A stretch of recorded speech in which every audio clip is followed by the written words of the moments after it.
Hello there. My name is Shonda Smith-Baker, and I'm the Senior Vice President of Community Impact here at the Minneapolis Foundation. What you're about to listen to is the first ever Conversations with Chanda event where I talked with author of White Fragility, Dr. Robin DiAngelo. As you will hear at the beginning of the talk, these conversations are not easy for me when talking in front of a diverse audience. I believe in order to make change and build community, these conversations are imperative. Overall, the conversation was tough, reflective, and raised important points for consideration. So here's my conversation with Dr. Robin DiAngelo. I invite you to listen with an open mind and to continue your learning journey on issues of race and equity beyond this conversation. One of the things that I care most about, and it is tackling the issues in this community. I thank RT for bringing me on over to the Minneapolis Foundation. I was leading Pillsbury United Communities, an organization that I love, living in a neighborhood that Breaking Bread is in North Minneapolis, where I have been raised and raising my children, and one of them is right there, and where my family's lived for 5 generations. And so I'm often sitting in a lot of spaces where the conversations that I hear are not necessarily the conversations that have been my experience.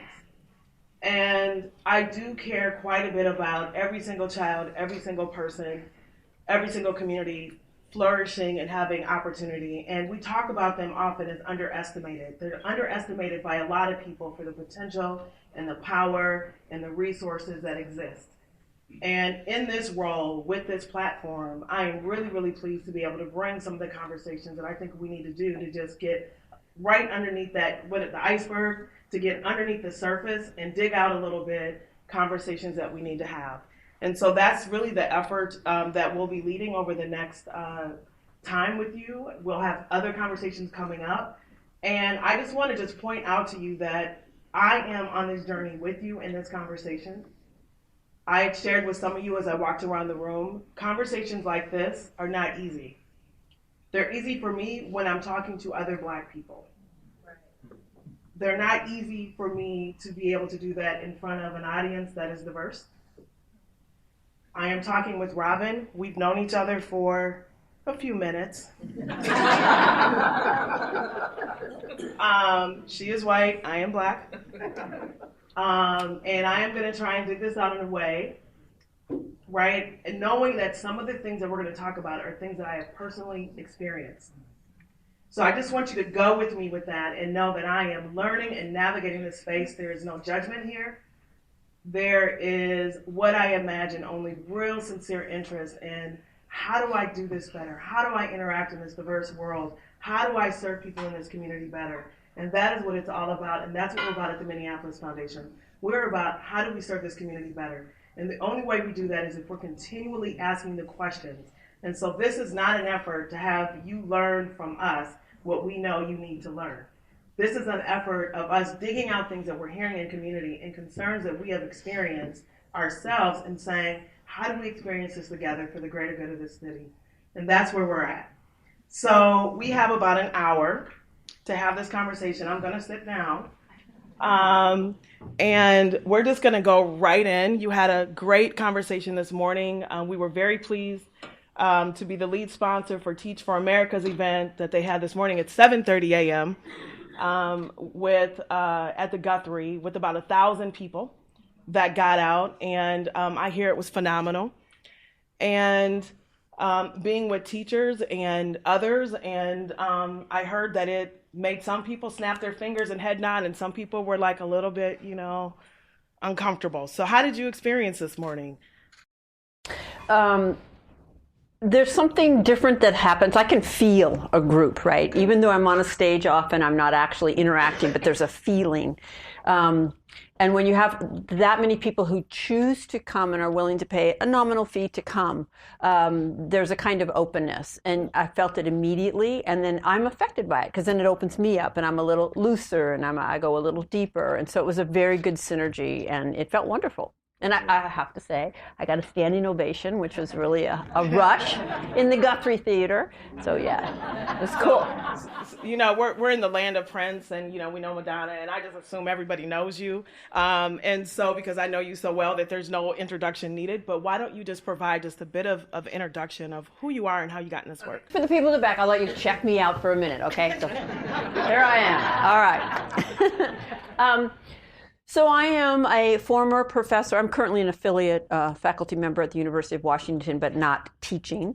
I am full-time speaking, writing, and presenting on issues of racial equity with a particular focus on white racial identity. So there are a few questions that drive my work, and one is, what does it mean to be white in a society that says it doesn't really mean anything, and yet is profoundly separate and unequal by race?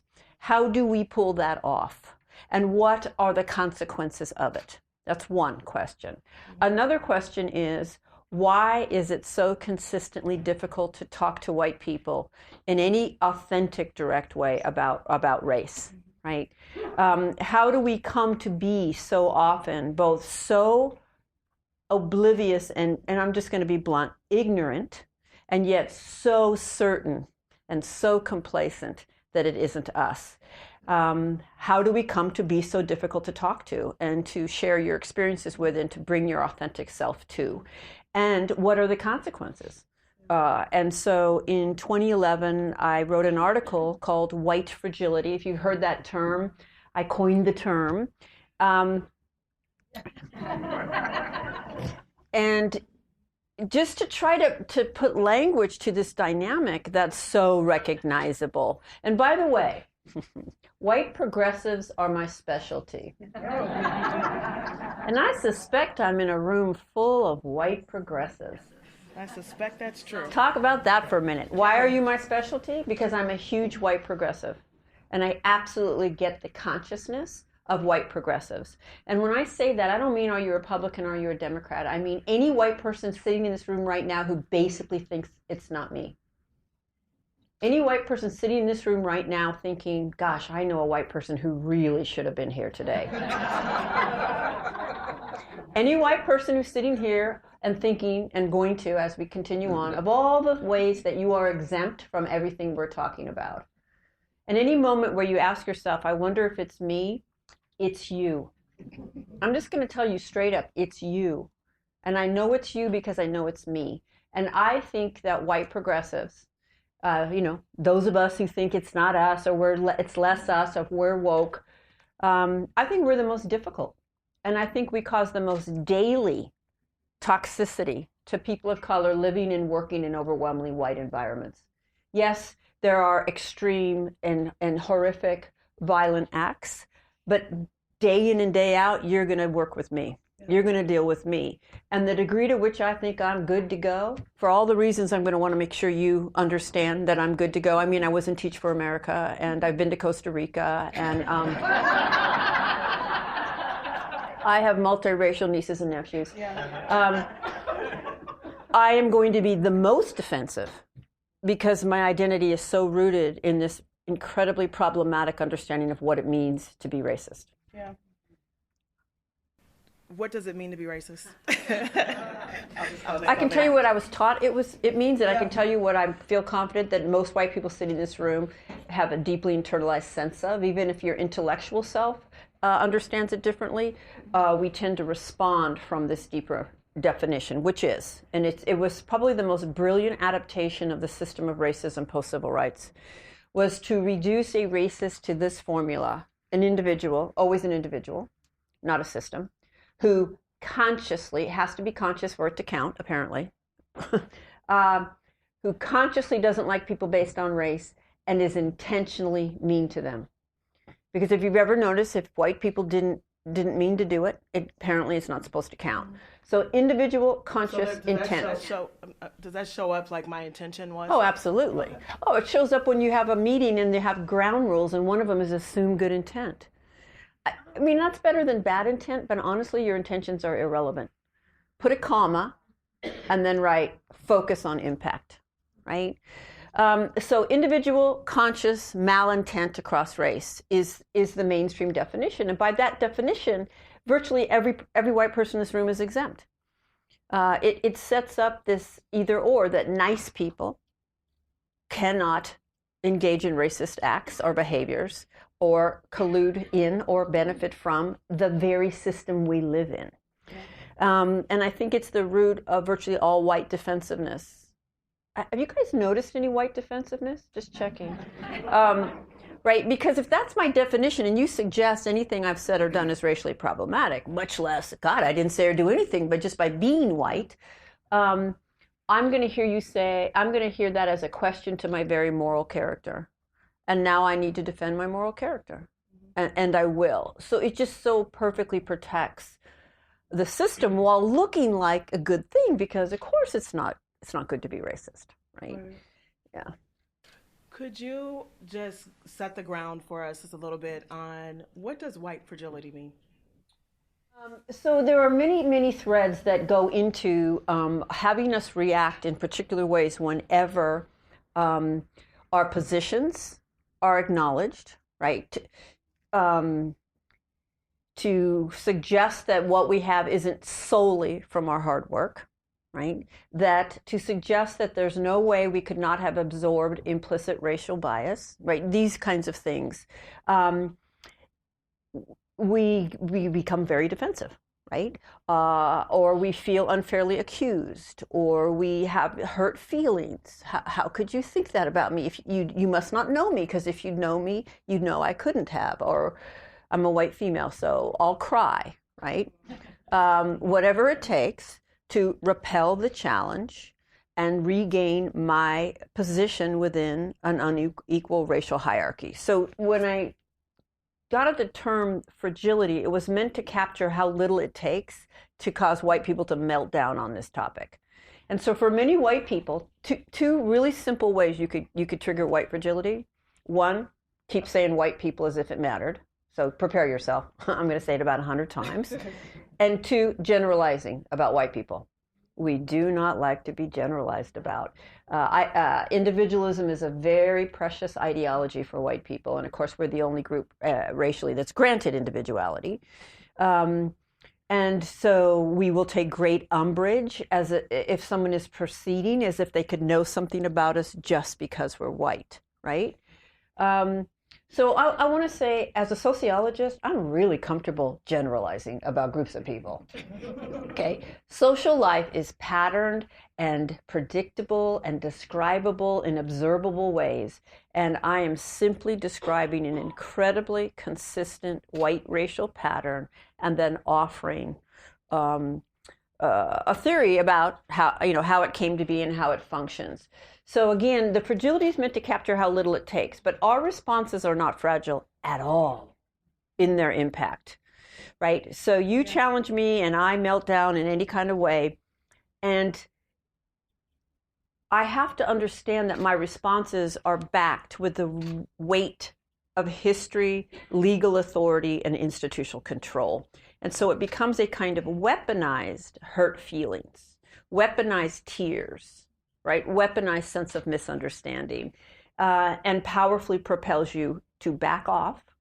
I'm going to ask a rhetorical question to the people of color in this room. How often have you tried to give a white person feedback on our inevitable and often unaware racist patterns and had that go well for you? About never. Right. I mean, honestly, many people say never, if ever, or rarely. Yeah, rarely. So that's chapter 11, right, of your book? 10, 11. Yeah. But I just want to say, you can just assume that the people of color living and working in overwhelmingly white environments take home way more daily indignities and slights from well-intended white people than they bother talking to us about, because their experience is if they try to talk to us about it, they will get more punishment. It will get worse, not better. And so they take it home. And I think it has something to do with the difference in how long we live. And so I see it as functioning as a kind of everyday white racial bullying, because we make it so miserable for people of color to talk to us about their experiences or the patterns that most of the time they don't. And that serves the status quo beautifully. Yeah. So in chapter 4 of the book, you talk about the patterns of white fragility. So you touched on a couple of them. Can you give some other examples of like, what are the set of patterns that show up? And I wrote them down. Oh, good. So I can trigger it here in my thing.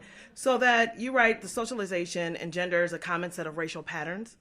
And these patterns are the foundation of white fragility. Examples include preference for racial segregation or a lack of sense of loss about segregation, a lack of understanding what racism is, assuming everyone is or is having our experiences, dismissing what we don't understand, wanting to jump over the hard personal work to get to solutions,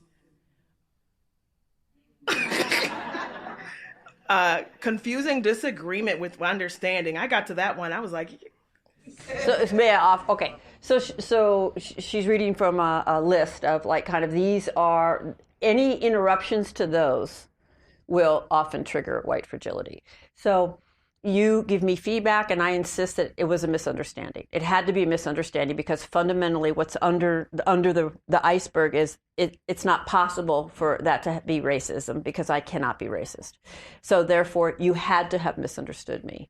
And what I would offer is, no, what if you understood me perfectly? You even understand what I really meant. And what I don't understand is how what I really meant is coming out of a racist framework. Because I have a racist framework because I was conditioned and socialized and grew up swimming in racist water in a country whose foundations, who the bedrock of this country is racism. Of course, I have internalized a racist framework. And so the nature of an assumption is you don't know you're making it, of course. But I reveal that to you.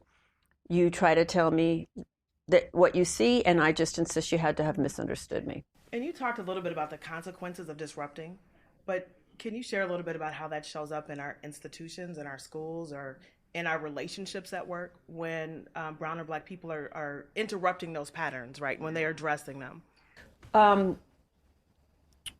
The investments in white I'm out the gate pretty strong because I only have an hour and we got to wake up. And we fed you well. We tried to butter you up. I just got to say, our outcomes are not changing. So all the narratives that you hold as a white person about why you're not a part of the problem, that's not changing the outcomes, right? So we have to change that fundamental understanding of what it means. And so we need to change the question from if I'm racist or if I'm part of the problem to how am I, right? Are our policies racist? No. How? How is it manifesting in this particular situation? So Ibram Kendi, who wrote a National Book Award-winning book, Stamped from the Beginning, beautifully argues in his book, a racist policy is any policy that has a racially inequitable outcome. If you truly believe all people are equal, the only explanation for racially inequitable outcomes is discrimination. And by that definition, basically probably every policy in every institution represented in this room is racist. So we got to get them on the table. But this triggers another idea that that there could ever be neutral policies. Yeah. That policies could just be applied across the board. And as long as everybody's getting the same, it'll be fair. Those don't account for power and the difference in where people are starting, right? So some people are going to get more and some are going to get less, right? Until we reach that, if we ever do. So trying to get racism on the table, you are going to see so many moves to get it off the table. So how about this? Well, yeah, but then we got to talk about, gender binaries, and we're going to have to talk about ableism, and we're going to have to talk about anti-Semitism, and we're going to have to talk about heterosexism. So let's get everything we can on the table so basically nothing can be done in depth, and definitely racism won't be looked at. That's one move. Another move is, the real oppression is class. Here's my guide. Because I don't think we're ever going to get to, is it true or is it false that the real oppression is class? Yeah. And by the way, I grew up in poverty. I always knew I was white. Come on. I don't know how anyone can say to be white and poor and to be black and poor is the same experience. There's no way I can talk about growing up in poverty without also talking about having been white and being white. And boy, being white has sure helped me overcome poverty, right? So rather than which one is the true one or the most important one, I would just ask, how does it function when we're trying to keep race on the table and then you put in the real oppressionist class, right? Or there's lots of narratives. This is a very diverse workplace, right? And so we don't really have those issues, right? Yeah. It's a wily, seductive system, and white people cannot be trusted to determine how well we're doing. Okay. Okay. So in the book, and I believe you talked about this morning, just in terms of who's controlling the narrative, who's controlling decisions in this country. I don't know if you know the stats off the top of your head, but can you say a bit about that, just so that we really understand who's controlling the narrative, the decisions, and the powers in this country? I don't think it dips lower than 70%, and for the most part, it's upwards around 90. Every position of power, from the judges to the Congress, and we know the presidents were like 99% white. Yeah. And mostly male. So while I don't want to exempt myself, because as a white person I am fully represented, it's hard to separate out race and gender when you get to the halls of power. And yet 31% of the population are white men. I'm just gonna go for it. Go for it. Do you ever just wonder about the mediocrity white people get away with? Yes. Yes. And it's something that's talked about a lot, right? This is a conversation that we have when we're by ourselves, having this conversation around the expectations of people of color, right? And we've seen it in movies, and people will call it the black tax. Like, there's a black tax, twice as good. You hear it sometimes with women as well, but it is for sure a common conversation behind the scenes that people may or may not understand. And so, yes, I'm very familiar with that. Yeah. I mean, maybe a great example is one that I don't want to distract us with those kind of racial controversies of the moment, but what just happened with these very, very wealthy celebrities paying to get their mediocre children into really good schools, right? That just has to land as just, wow. Well, it landed with me as though it's not a surprise. Like, I totally wasn't surprised by it. If anything, I was surprised by the couple of celebrities in it. This happens every day, at every level. And white progressives. It happens every single day. We see it in terms of how we're balancing our schools. My son played football, highly recruited for football. I've watched people pass him up on the football field because they gave $1 million donation. Or donations or whatever, like, or other kids, not just him as a student. Juxtaposed to this story is the black woman who went to jail for giving a false address so her kid can get in a better school. She's in jail. And this has happened to parents in Wisconsin. And so this is what we're talking about in terms of the system. I highly doubt that these folks go to jail, and maybe they do based on what they lied on, the papers. But yeah, this is a type of hypocrisy that I think we're living in, that yields anger, right? Like, the angry black woman. Like, there's days where people will say that, and I'm like, well, don't we deserve to be a little angry? The way I think about that is, people of color's distrust in our institutions, and especially our schools, is rational. It's rational that they mistrust our institutions. Can I just say that that's the first time that I've heard that? And I'm sorry. Yeah. They are delivering their precious children into an institution that has not done right by children of color. Who doesn't know, one, that schools are not equal? Schools are fantastically efficient sorting mechanisms to sort children into unequal places in life, and we all know it, or we wouldn't care what schools our children went to. But do we care? Oh boy, do we care, right? And so parents of color reasonably and rationally mistrust that institution. And so rather than get our backs up, well, why would you think I'd be biased? You don't know me, right? We need to say, absolutely, until I show you I'm different, you go ahead and assume that I'm not going to be different than any other white person you've ever worked with. I need to earn your trust, not demand it. Well, wow. So so we talked a little bit about the intersections and how people can dismiss a conversation about race and they bring in the other isms. And that is a common reaction. And I think we are all of us that are trying to break through that conversation has experienced that reaction. Another common thing that I hear is, I don't see color and I was raised to treat everyone well. Thank you for handing me that one. I want to talk about that one. So my area of scholarship is critical discourse analysis, and that's the critical examination of language and framing, and that words and phrases are not just neutral descriptors of something. They shape how we view that thing. And so as I listen to the narratives white people use when racism comes up, I literally saw in my mind this dock. And I use it in my presentations, a picture of a dock, and it signifies two things. One, how superficial these narratives are, but that dock looks like it's just floating on the water. But of course it's not. It's resting on an entire structure submerged under the water. And despite all the things we say, our outcomes aren't changing. So I see these narratives in two overall categories: colorblind and color celebrate. And probably the number one colorblind one is, I was taught to treat everyone the same, some version of that. You've all heard it. If you're going to be honest, many of us in the room have said it. So you ready? Not one single person in this room or any room was taught to treat everyone the same. You were not, you could not be, and you do not.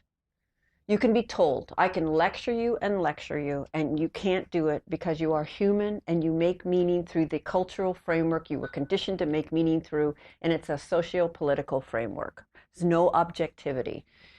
Let me give you an example. You all know it's also not nice to judge, right? So no judging's going on right now. We're good. All right. So when I hear a white person say some version of, I was taught to treat everyone the same, there's a bubble over my head. And there's a couple things in it. One, oh, this person doesn't understand basic socialization. This person doesn't understand culture.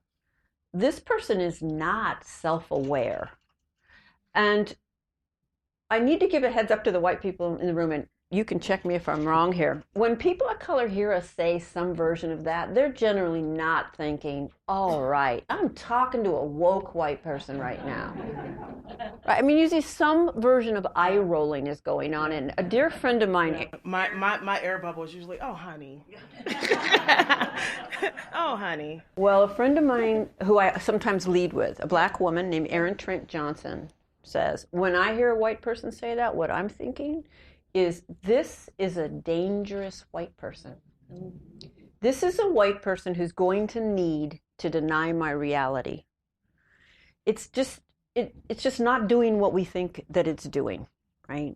And then there's those are the colorblind narratives. Then there's the color celebrate. A little more, we like the progressives like those. So those are things like this. I work in a very diverse environment. I have people of color in my family. Me? I'm not racist. I used to live in New York. That one gets used interchangeably with, I'm not racist, I'm from Canada. Now, what's important about looking at those narratives, and I do want to mock them a little bit. I mean, I think we need to really look at kind of like, have I ever thought critically about what evidence I'm using? Right? And what framework it's resting on, and how it's actually functioning, because we usually don't ask. Yeah. Notice how often white people will use their evidence of a lack of racism. It will be based on proximity. So, my neighborhood was really pretty much all white, but there were two families of color, and they were our best friends. Pretty much every teacher I've ever had was white, but my third grade Spanish teacher wasn't, and she was my favorite, right? Any chance we can to get proximity in It's very important to us. So if my evidence that I'm not racist is that I can be in relationship with people of color, in order for that to be good evidence, a racist must not be able to do it. So racists can't live in New York City, apparently, and Canada is racist free. Ask the indigenous people about that. Apparently, racists can't have people come to their family or work 3 cubicles down from a person of color. So now I'm going to ask another rhetorical question to the people of color in the room. Could a racist work 3 cubicles down from you? Even one on the equity team?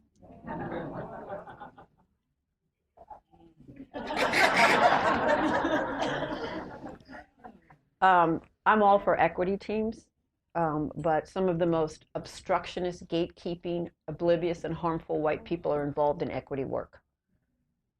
I need to say that. Some really, really effective people are too. It's anything we think certifies us has us stop growing. It has us complacent and certain, and then typically arrogant, resistant, and defensive. So how do we help these people? Yes. What do we do? I mean, seriously, like because part of it is like this invisibility, right? Like there's an invisibility issue here that you don't see me, you don't see the issues that I'm raising. We just confronted something racial. I'm trying to have a conversation. It's shut down. So now the issue is like moved over in this invisible way. And I don't see my role in this, right? Like there is a level of privilege and arrogance in that. But if you were raised that way and socialized that way without a lot of diversity or challenge, right? Because I think the fragility piece is also not having the muscle and the ability to work through when people challenge the concept of who you think you are, right? So what are things that they can do to look in the mirror, listen better, understand their role? Like, I think people might want something tangible. Well, I want to map out as many moves as I can and make it harder for us to make those moves. Okay, so I want to add that when you try to call a white person in, they may kind of avoid you but they may go the other direction where now you become the aggressor and I become the victim. Right? You have unfairly attacked me, and so we've seen that dynamic too. I want to put that in the room, and everything I'm doing is my best attempt to kind of push us white people out of denial, make it really hard for any white person in the room to exempt themselves, because we're going to want to do that. And then fundamentally, we have to change what we understand it means to participate in racism. As long as we think that only individual, intentional, mean people do it, we cannot get where we need to go. I just don't think we can. When you change your understanding of it, so let me just put it really bluntly. As a result of being raised as a white person in this society, and just in case I have anybody in Germany from the room, in Germany you could be also raised this way, and Australia and South Africa, basically any Western or white settler colonial context, as a result of being raised here, I have a racist worldview. There's just no way. It's embedded in everything. And so step one, if you don't know how you have that or how it's embedded, then get to work, right? And whose job is that? Hold that. Okay, I'll hold it. I'll try to hold it. All right. I have a racist worldview. I have racist biases. I have developed racist patterns as a result.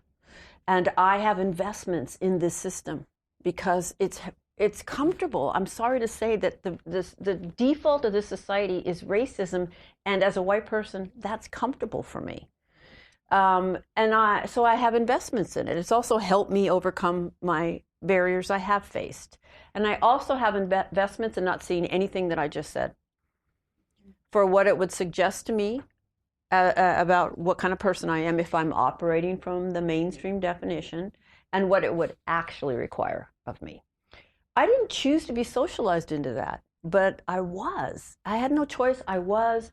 I don't feel guilty about it. Guilt's not necessary. It's a temporary, I think it comes up, but if you don't move through it, then it just functions to excuse your immobilization. I feel responsible for how I was socialized, right? And I cannot tell you how liberating it is to start from that premise. It's so liberating. I don't have to defend, deflect, deny, explain away. I can actually just get to work aligning what I profess to value with how I'm actually leading my life. And I can try to figure out, so how is all that socialization coming out in my relationships, in my workplace, right? Again, because it is, right? And that's freeing. Mm-hmm. I think this morning you talked about if someone went to the doctor and they heard that they had an ailment, they would Google. Oh, you want to hear? Yeah, I do. Well, the number one, there's 3 top questions I get whenever I do a talk. So I'll do them in the order. So one would be, how do I tell so-and-so about their racism? This is from a white person, right? You're going to want to know, how am I going to talk to my coworkers? Or how am I going to... So here's my response to that question. Well, how would I tell you about your racism? And then I just pause, because notice that question always presumes it isn't you. That's the first place white people want to go is, okay, how do I wake everybody else up? Right? What about you? Right?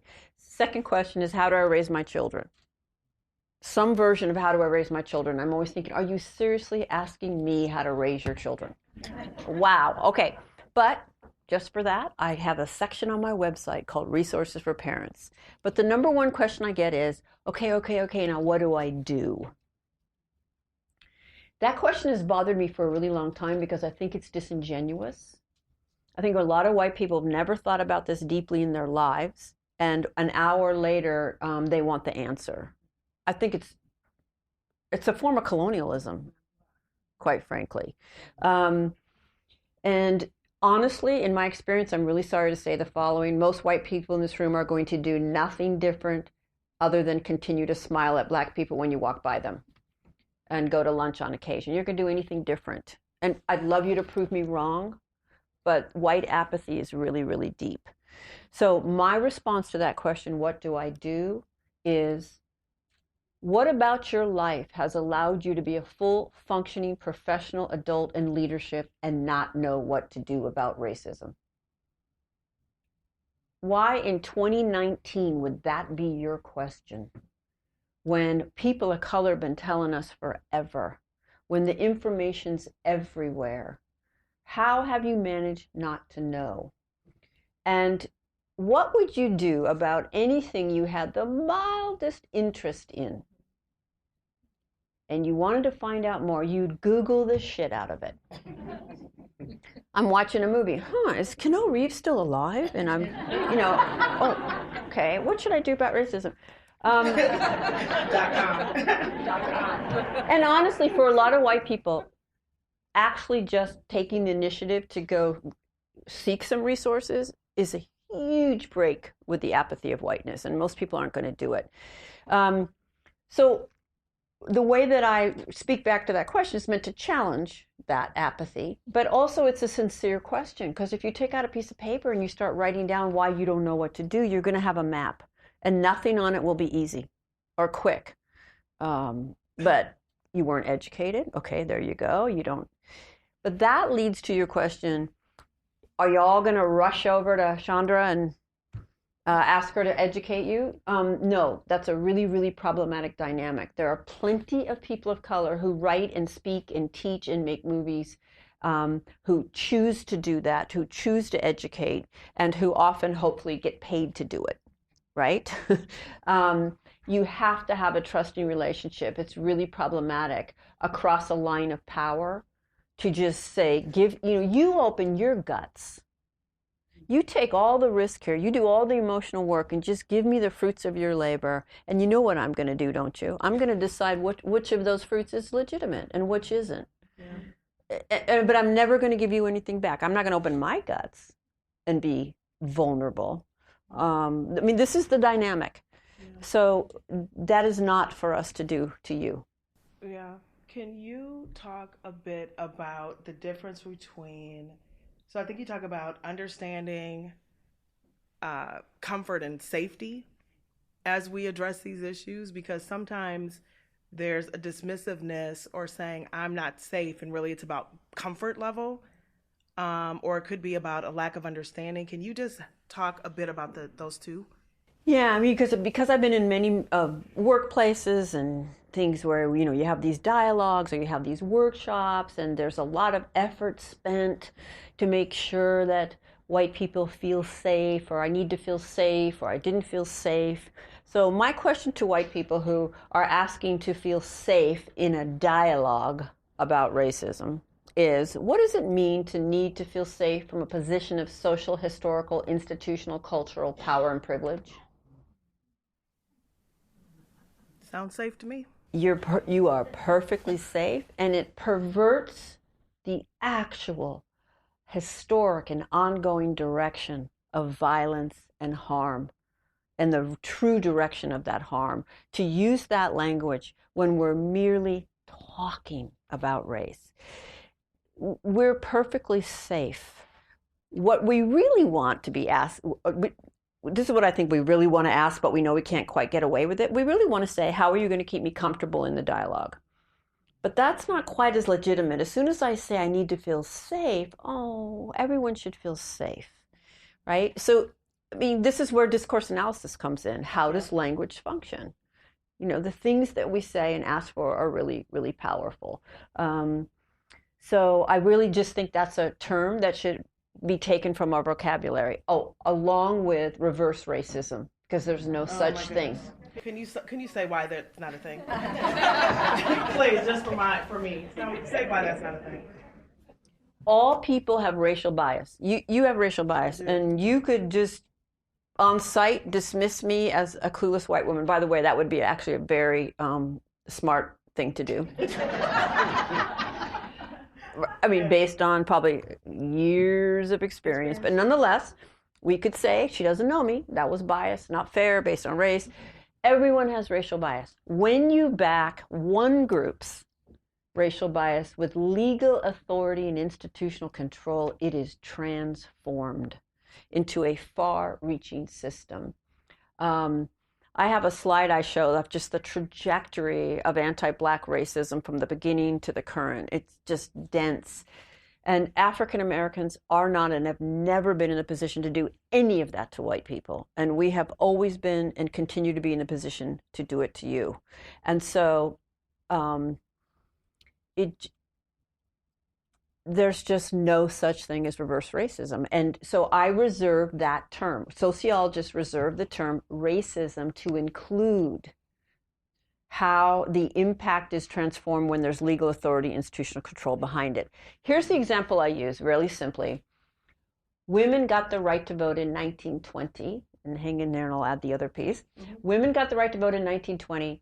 Women could be as prejudiced as they wanted against men, right? Only men could literally deny every woman in society their civil rights, right? So women could have personal power, one-on-one. Women could discriminate against men. They couldn't grant themselves their own civil rights. They couldn't even vote on the right to vote, much less speak in many public forums. And so when you use these terms interchangeably as if it's all the same, you take the weight of power off the table, right? Just want to be really clear. Do you see that difference? That is profound. That is the difference between individual prejudice and institutional power. What happens when your group's bias is backed by the control of everything. And of course, it was white men who gave white women complete access to the right to vote. So this is another dimension of institutional power. The dominant group's experience is held up as universal. So there's no more a universal woman's experience. We're going to go feminism here in a minute. Then there is universal human experience. On the spiritual plane, probably, but we don't live on the spiritual plane. We live in the physical plane. And in the physical plane, there's not a universal human experience. Even though 99% of the top 100 grossing films of all time, 99 were directed by men and 95 of them white. By definition, institutional power is the ability to disseminate your worldview and position it as human worldview. So that Mike Lee is a filmmaker who speaks to the human condition, and Spike Lee is a black filmmaker who makes black films.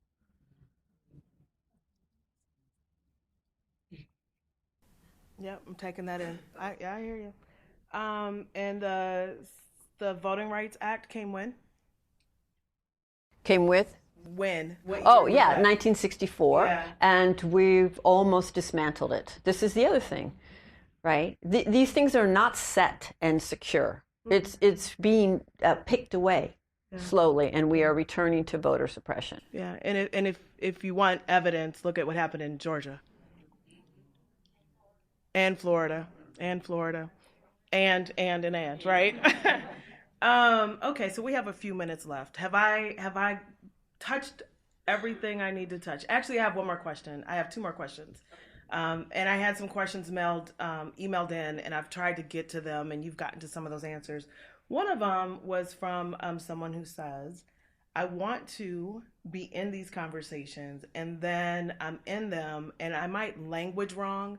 I might say something incorrectly, and I'm getting interrupted and corrected. So how do I push past? How do they push past kind of the shutdown of trying to do the work? And I'm assuming that's a white person, right? I mean, there's a lot going on there. One, I think the sincere kind of worst fear of a white progressive is that I might accidentally say something racist. And yet, how do we respond when someone lets us know that indeed we have just said something racist? Don't you dare tell me I just said something racist, right? So what we end up doing when we're really careful, I'm not going to say anything in case. How are you going to find out, right? What you're really doing is protecting your blind spots that way. You know, it's not comfortable to have them pointed out, but I couldn't articulate an eighth of what I can today, and my learning will never be finished if I hadn't made countless mistakes and learned from them and hopefully integrated the lessons and kept moving forward. It can't be the reason to not engage. And yes, ideally somebody would tell you diplomatically and kindly, but how about it's on us to toughen up and not on them to tie themselves in knots trying to just get it so right by us. So get the correction right, our tone right, our body language right. What else? I wrote this piece called White Fragility and the Question of Trust, right? Like kind of what are the rules? Apparently there's a set of rules white people have for how people of color are supposed to give us feedback. And the cardinal rule for giving it to us correctly is don't ever give it to us. That's the only way you're ever going to get that right. But if you must, well, then let's just go down this list. And I just want to ask us, where does that list come from? Let me just repeat. Yes, it's easier to take. But I think we have to ask ourselves in some ways that you are not moving through every day and every moment. Expressing your rage is a miracle. Okay? Yeah. And I honestly have a question for white people is why aren't our hearts breaking? Okay? So if somebody brings something to you, maybe it takes them to be that upset to push through all the fear of backlash and all the years of, and just, it's a moment of incredible trust across a deep history of harm. They probably saw something in you that said, I'm going to take a risk and go here. And how that person responds is going to dictate whether we have an authentic relationship or not. Mm-hmm. I've had so many people of color say to me, one, we do not expect you to be free of your conditioning, and we're not going to give up on you. We need you in the struggle. If we gave up on you every time you showed your stuff, we'd really be isolated. What we're looking for is in those moments when it surfaces, where can we go with you? Yeah. And if we can't go there, if we can't work towards repair, we're not having an authentic relationship. Would you mind sharing, we just have a few minutes, but can you just share, in the book you describe an incident, you said something, you were working with a consultant, you heard that you offended her, you came back. Can you talk about what that conversation, how that conversation went, to just illustrate moving through it? Yeah, so I used to be co-director of equity for a large nonprofit. It was an interracial team, so the other person, Deborah, was a black woman, and then we had an executive assistant, another black woman named Marcia, three-person team. And one day, the company hired a consultant to design a new website. She set meetings with all of us, all the teams, to find out what we did so she could design our page. I go into this meeting. Oh, turns out the consultant is also a black woman. So now I'm in a room with three black women, two of whom I know very, very well, and one who I don't know at all. And the first thing the consultant does, I'll call her Angela, is hand us a survey to fill out about what we do. I start to fill it out. I find it template and tedious, and it definitely doesn't capture the nuances of anti-racist work. So I set it aside and I say, let me explain. We go into these satellite offices. We do these anti-racist trainings. They're supercharged. They don't always go well. In fact, Deborah was just in this office up north. It's all white people, and they said they never want her back in the building. And then I said, her hair must have scared the white people. She has long lock braids. So let's just freeze and see what I did. Right there, I told an insensitive and inappropriate joke about a black woman's hair. And ironically, I did it as a form of credentialing myself, that I was the cool black white person and they were the clueless. Okay, so two moves, common moves. And I wish I could tell you I realized I was making those moves. I didn't. And meeting ended, and a couple days later, Marcia, our assistant, came and said, Angela was really offended by that joke you made about Deborah's hair. So I think, I immediately understood and recognized it. Thank you, Marcia. Okay, so now I need to repair it. And I followed a series of steps. First one, called my friend Christine, who's white, but would not go into agreement with me that Angela was too sensitive. I get emails when people read my book to tell me that Angela, that wasn't racism. I got to say that. I called Christine and I said, I need to vent, right? And because I cried, I was mortified, I felt terrible, but I did not want to bring those feelings to Angela and put her in a position to hold those or absolve me. So I kind of got all that out, and then Christine and I put our heads together and said, okay, let's be really clear about what was racist about your behavior. Okay, I think I got it. Then I called Angela, and these were my words when she picked up the phone. Angela, would you be willing to grant me the opportunity to repair the racism that I perpetrated towards you in the meeting last week? Yes. And I was prepared for her to say no. Actually, I thought she probably would. And if I couldn't hold that no and not freeze her out, then I wouldn't have been ready. She said yes, but I want you to notice I'm unpacking these steps because they reveal a framework that I have today that's very different than the one that I was socialized into. I put it like that to her on the phone because she could assume Marcia had told me, and that's why I was calling. And I had behaved like an asshole in that meeting. Director of Equity, Robin DiAngelo, I had behaved that way. For all she knew, I had showed her nothing different. For all she knew, I was going to subject her to more. I was going to explain what I really meant. Okay? Yeah. So I wanted her to know where I was coming from so she could make an informed decision about whether she wanted to throw her pearls. Yeah. She said yes, and we sat down, and I apologized, and we talked about it. And I'm gonna pull out kind of key points. She said, I don't know you. I have no relationship with you, no trust with you, and I do not want to be joking about black women's hair in a professional work meeting with a white woman I don't know. I said, I hear you. I see that. I apologize. And then I asked a really important question. Is there anything I missed? And that's because Christine and I are both white, and probably there's something we missed. And she said, yes. That survey you so glibly shoved aside wasn't nuanced enough for your work. I wrote that survey. And I've spent my life justifying my intelligence to white people. That was like a punch in my gut because I got it right. And I know enough about the history to know exactly what she meant. And you know how you kind of pull out of yourself and just think, oh, how arrogant I was, that your survey wasn't nuanced enough for my racial analysis. It never occurred to me that she had written it, all of it. So I apologized for that, owned it. And we talked about it. And then my final question was, is there anything else that needs to be said or heard that we might move forward? And she said, yes. If we're going to be working together, you're going to run your racism at me again. So the next time you do, would you like your feedback publicly or privately? Do you love this woman? I mean, I was just like, gosh, that was generous of you to give me the choice. But actually, I would like to believe that I had demonstrated enough that she knew she could be that direct and that I would understand it. So basically what she was saying was, you're white, and if we're going to be working together again, this stuff's going to come out. And so when it does, how should we proceed, right?